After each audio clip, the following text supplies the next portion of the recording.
La diffusion vient de démarrer. Tous les participants sont en mode écoute seul.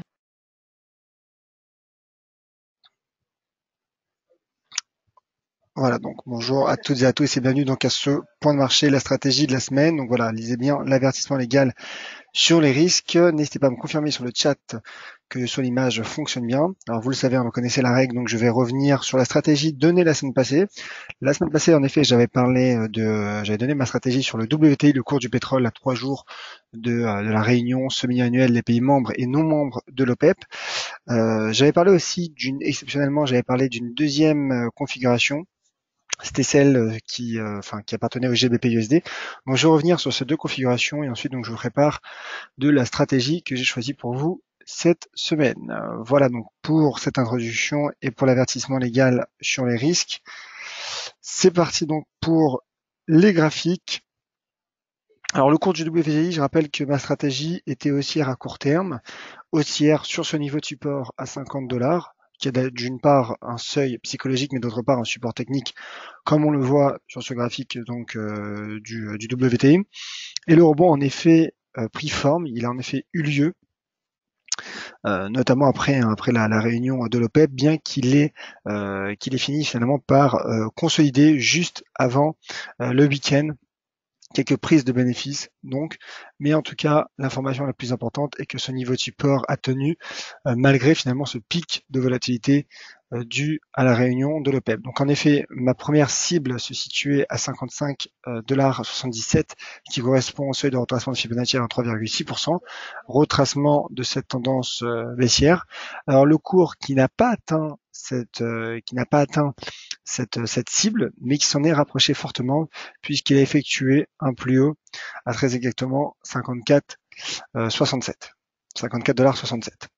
Donc ma cible n'a pas été encore atteinte. Le scénario n'est pas invalidé puisque le scénario d'invalidation correspondait à une cassure des 50. Donc pour le moment, je maintiens ce biais plutôt haussier, plutôt de rebond à court terme. Tout reste finalement à connaître et à déterminer le bon timing. C'est vrai que la semaine passée, le cours rebondissait sur ce niveau de support. Donc je pense que voilà, c'était finalement le bon moment pour dégager cette stratégie que je donnais la semaine passée. Donc je maintiens pour le moment cette stratégie qui tient toujours, qui a quasiment atteint notre objectif sans l'atteindre. Donc voilà. Je fais simplement une petite parenthèse avec le cours du Brent. Lui, le Brent qui atteint sa première résistance, qui atteint donc notre première cible. Voilà donc le graphique. Vous voyez, lui, le Brent, à la différence du WTI, qui a tenu donc en effet comme le WTI son support, donc en l'occurrence à 58,50 $, et qui a atteint cette première résistance à 63,66. Donc voilà, petite divergence finalement très légère divergence entre le Brent et le WTI, mais la configuration tient toujours pour le moment. Voilà, donc je suis ravi de ce rebond. C'est vrai qu'il y a un risque de cassure, mais au final, le pic de volatilité a bénéficié au cours. L'autre configuration était le GBP/USD. Et là, en revanche, mon objectif a été atteint, puisque le cours a atteint, vous voyez, cette droite de tendance haussière. Il a atteint 1,28. C'était la zone 1,28, 1,28,15 que je visais de mémoire, puisqu'en effet, le cours qui évoluait à l'intérieur d'un triangle, vous voyez, entre qui part finalement de cette oblique du 22 novembre et ce niveau de support de long terme à 1,2697. Ici, niveau de support de long terme. Donc suite au rebond qui prenait forme lundi, je visais en effet un retour sous 1,28, donc sous cette oblique. Le cours cette fois-ci finalement a rebondi en atteignant notre objectif. Et il l'a même atteint finalement un peu la suite logique finalement, ce qui est donc l'échec sur résistance, et il a donc atteint ce niveau de support à 26,97. Alors pour assurer simplement une petite mise à jour maintenant de cette stratégie, c'est vrai qu'il y a une cassure du GBP/USD par le GBP/USD de ce niveau de support suite à l'information donc qui a été donnée ce matin par différentes agences de presse, donc notamment lié au Brexit, finalement le Theresa May vous les avez sûrement entendu, qui a reporté donc le vote du Parlement concernant l'accord de principe trouvé entre Theresa May donc, et l'Union européenne, Bruxelles. Ce vote a donc été reporté. Theresa May a reporté ce vote, et ce qui a donc ajouté un peu plus d'incertitude sur ce Brexit très complexe, et donc qui a impacté un peu plus au cours de la livre sterling. Et donc c'est un risque baissier à présent sur le GBP/USD. À vrai dire, j'ai hésité un moment à vous parler du GBP/USD une nouvelle fois cette semaine en tant que stratégie de la semaine, puisqu'il y a eu cassure technique et risque fondamental. Donc j'ai hésité à vous donner cette stratégie baissière pour cette semaine, mais je me suis dit il y a tellement finalement c'est un dossier, une situation tellement imprévisible que voilà, j'ai préféré rester à l'écart, mais pour le moment, si cette cassure se confirme, le cours est bien parti d'ailleurs pour confirmer cette cassure, bah, c'est en effet un risque baissier qui serait confirmé et renforcé par le GBP/USD qui pourrait donc, le cas échéant, se projeter en direction du seuil. Alors il y a un 25,70 qui a un seuil, un niveau de support proche.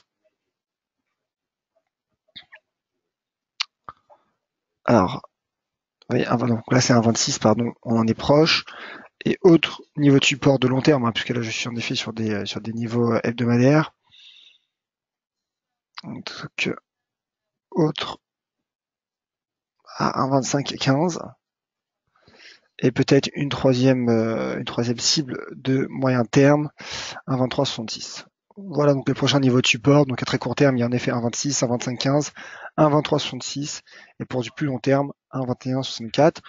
Donc voilà, si cette cassure se confirme, ce qui est bien parti pour, c'est vrai que cela renforcerait le risque baissier sur la livre sterling et donc sur le taux de change GBP/USD. Alors quelle stratégie pour cette semaine?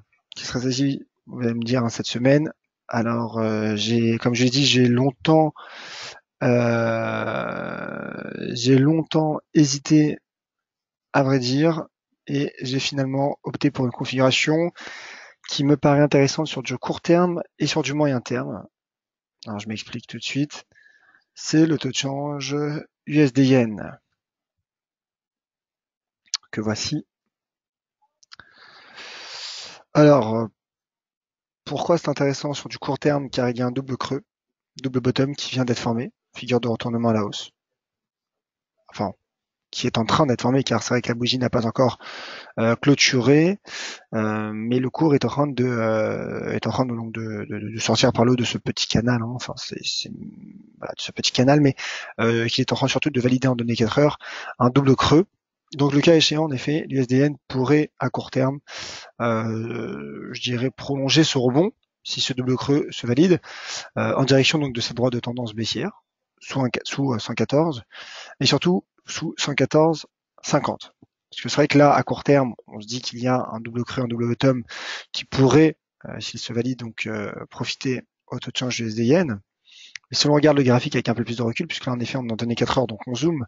Mais si l'on regarde le graphique USD-Yen en données journalières, alors c'est vrai qu'on se dit qu'il y a, en tout cas moi je me dis en tant qu'analyste, qu'il y a encore une marge de progression, puisque le cours, vous voyez, a rebondi sur sa droite de tendance haussière qui part de ce creux du 21 août, mais surtout donc, de ce niveau de support à 112,36. Donc c'est vrai que finalement, si ce rebond se poursuit, ce double creux en 4 heures se confirme et que le cours parvienne à passer au-dessus de la résistance formée par ces 3-4 dernières bougies à 113, là c'est vrai, en effet, je me dis qu'il reste une marge de progression du taux de change USD en direction donc, de cette zone entre 114 et 114,50. Maintenant, ce qu'il faut savoir sur le USD Yen, puisque c'est vrai qu'à court terme, voilà, il y a un certain degré d'incertitude que je viens donc de souligner. Je répète, je fais une petite parenthèse, donc la confirmation du double creux, ce seuil finalement à 113 qui est une petite résistance intermédiaire, je dirais. Donc c'est vrai qu'à court terme, il y a certaines incertitudes techniques, mais il y a quand même un certain potentiel haussier, je le pense, hein, si à court terme, si ces conditions parviennent à être validées. Maintenant, sur du moyen terme, moyen long terme, ce qu'il faut savoir, c'est qu'en effet, cet éventuel rebond de l'USD Yen pourrait le reconduire sous cette zone. Et cette zone, c'est en effet une zone majeure. C'est-à-dire qu'un retour de l'USDN sous cette zone entre 114 49 est déjà une première résistance oblique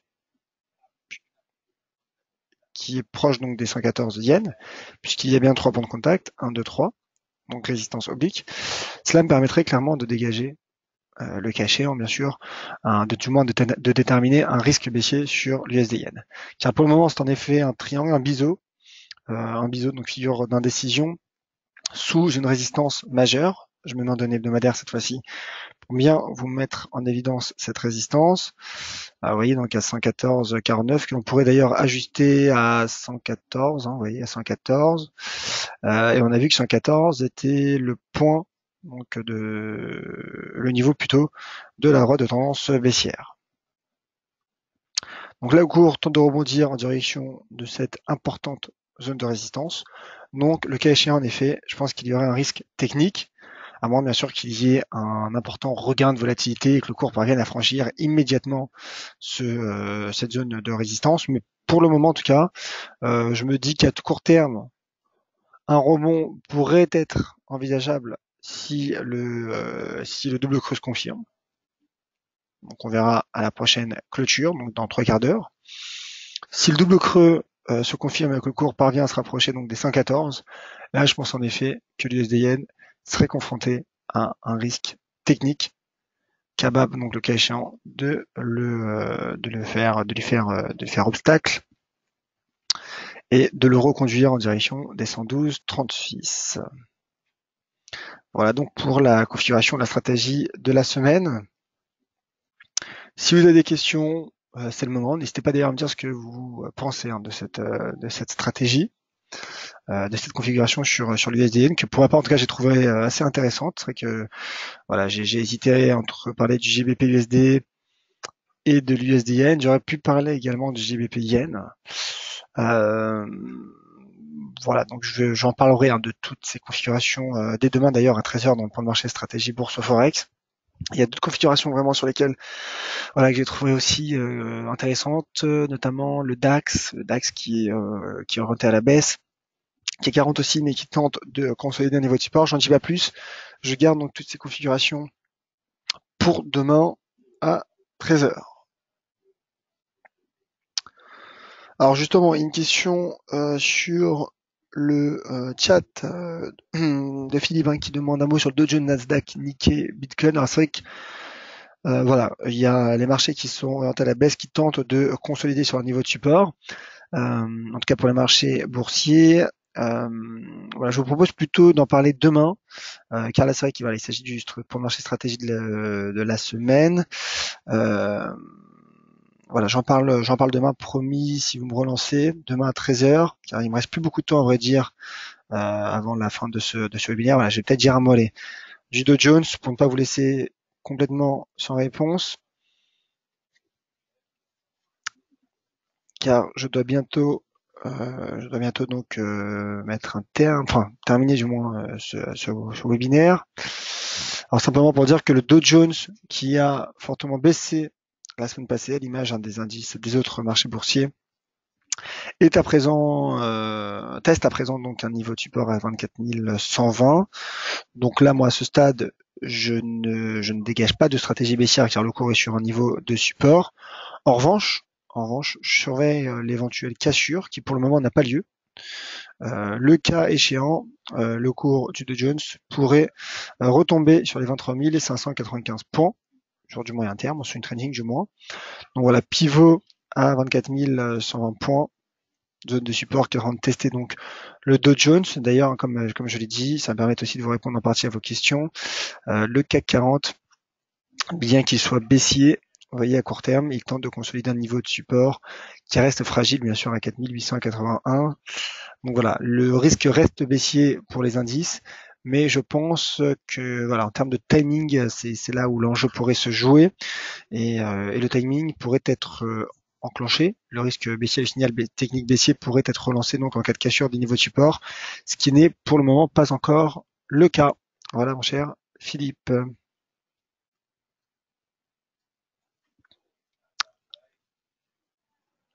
Ah bah, les niveaux de support, donc pour le CAC 40, donc il y a celui à 4781 et pour le Dow Jones, il y a, comme je viens de le dire, donc le niveau de support de mémoire, c'était à 24 515, je crois. Attendez, je regarde, je vérifie.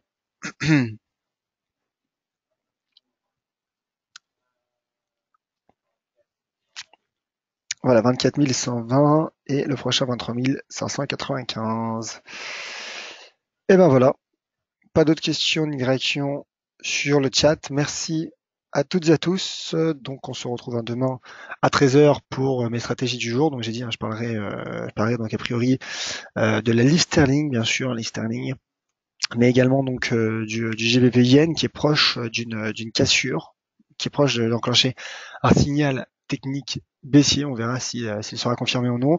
Je parlerai évidemment de l'USD yen et on verra donc ensemble si ce double creux évoqué aujourd'hui aura produit ses effets ou non. Donc rendez-vous demain, d'ailleurs toute la semaine, hein, du mardi au jeudi à 13 h. Je rappelle que jeudi il y aura un live spécial BCE. Et voilà, d'ici là, bien sûr, rendez-vous sur Twitter, @JoavNizar. Merci à toutes et à tous. Soyez prudents, bien sûr, sur les marchés financiers. À demain.